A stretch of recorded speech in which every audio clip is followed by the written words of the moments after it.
Hello everyone. ಇವತ್ತು ನನಗೆ curd rice ತಿನ್ನಬೇಕು ಅಂತ ಅನ್ನಿಸ್ತಾ ಇದೆ. ಸೊ ನಾರ್ಮಲ್ ಕರ್ಡ್ ರೈಸ್ ಅಂದರೆ ನಾವು ಒಂದು ಕರ್ಡ್ ಜೊತೆ ರೈಸ್ ಮಿಕ್ಸ್ ಮಾಡ್ಕೊಂಡು ತಿಂದರೆ ಮುಗಿದೋಗುತ್ತೆ. ಬಟ್ ನನಗೆ ರೆಸ್ಟೋರೆಂಟ್ ಸ್ಟೈಲ್ ಕರ್ಡ್ ರೈಸ್ನ ರೆಡಿ ಮಾಡಿಕೊಂಡು ತಿನ್ನಬೇಕಂತ ಅನ್ನಿಸ್ತಾ ಇದೆ. ಸೊ ಯಾವ ರೀತಿ ಮಾಡೋದು ಅಂತ ನೋಡೋಣ. ಫಸ್ಟ್ ಇಲ್ಲಿ ರೈಸ್ ರೆಡಿ ಮಾಡ್ಕೋಬೇಕು. ರೈಸ್ ಕುಕ್ ಮಾಡುವಾಗ ಹಾಲು ಮತ್ತು ನೀರನ್ನು ಈಕ್ವಲ್ ಕ್ವಾಂಟಿಟಿಯಲ್ಲಿ ಹಾಕಿ ಮೆತ್ತಗೆ ರೈಸ್ ಮಾಡಿಕೊಂಡು ಅದನ್ನು ತಣ್ಣಗಾಗೋದಕ್ಕೆ ಬಿಡಬೇಕು ಪೂರ್ತಿಯಾಗಿ.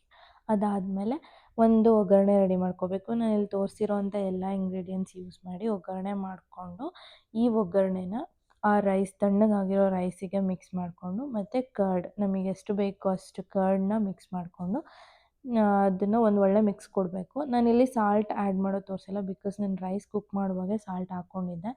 ಈ ಅನ್ಕುಕ್ಡ್ ಸಾಲ್ಟ್ ಅಷ್ಟು ಒಳ್ಳೆಯದಲ್ಲ ಹೆಲ್ತಿಗೆ, ಅದಕ್ಕೆ ನಾನಿಲ್ಲಿ ಯಾವುದೇ ರೀತಿ ಎಕ್ಸ್ಟ್ರಾ ಸಾಲ್ಟ್ನ ಯೂಸ್ ಮಾಡ್ತಾ ಇಲ್ಲ. ನೆಕ್ಸ್ಟ್ ಇದಕ್ಕೆ ಕೊತ್ತಂಬರಿ ಸೊಪ್ಪು ಮತ್ತು ಪೊಮೊಗ್ರನೇಟ್ ಆಮೇಲೆ ಗ್ರೇಪ್ಸ್ನ ಯೂಸ್ ಮಾಡಿದ್ದೀನಿ. ಇದು ಒಳ್ಳೆ ಟೇಸ್ಟ್ ಕೊಡುತ್ತೆ ಕರ್ಡ್ ರೈಸಿಗೆ ಆ್ಯಂಡ್ ರೆಸ್ಟೋರೆಂಟ್ ಸ್ಟೈಲ್ ಟೆಕ್ಸ್ಚರ್ ಕೂಡ ಕೊಡುತ್ತೆ. ನನಗೆ ತುಂಬಾ ಇಷ್ಟ ಆಗುತ್ತೆ ಈ ಟೇಸ್ಟು. ನನಗಂತಲೇ ಅಲ್ಲ, ನಮ್ಮ ಮನೆಯಲ್ಲಿ ತುಂಬಾ ಇಷ್ಟಪಟ್ಟು ತಿಂತಾರೆ. ನಮ್ಮ ಮನೇಲಿ ಪ್ರತಿಯೊಂದು ಫೆಸ್ಟಿವಲ್ಗೂ ಈ ಕರ್ಡ್ ರೈಸ್ ಇದ್ದೇ ಇರುತ್ತೆ. ನೀವು ಒಂದ್ಸರಿ ಟ್ರೈ ಮಾಡಿ, ತುಂಬಾ ಸಿಂಪಲ್ಲು, ನಿಮಗೂ ತುಂಬ ಇಷ್ಟ ಆಗುತ್ತೆ.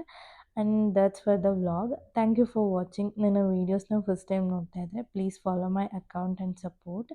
ಮತ್ತೆ ಸಿಗ್ತೀನಿ ಮುಂದಿನ ವೀಡಿಯೋದಲ್ಲಿ. ಅಲ್ಲಿವರೆಗೂ ಬಾಯ್ ಬಾಯ್.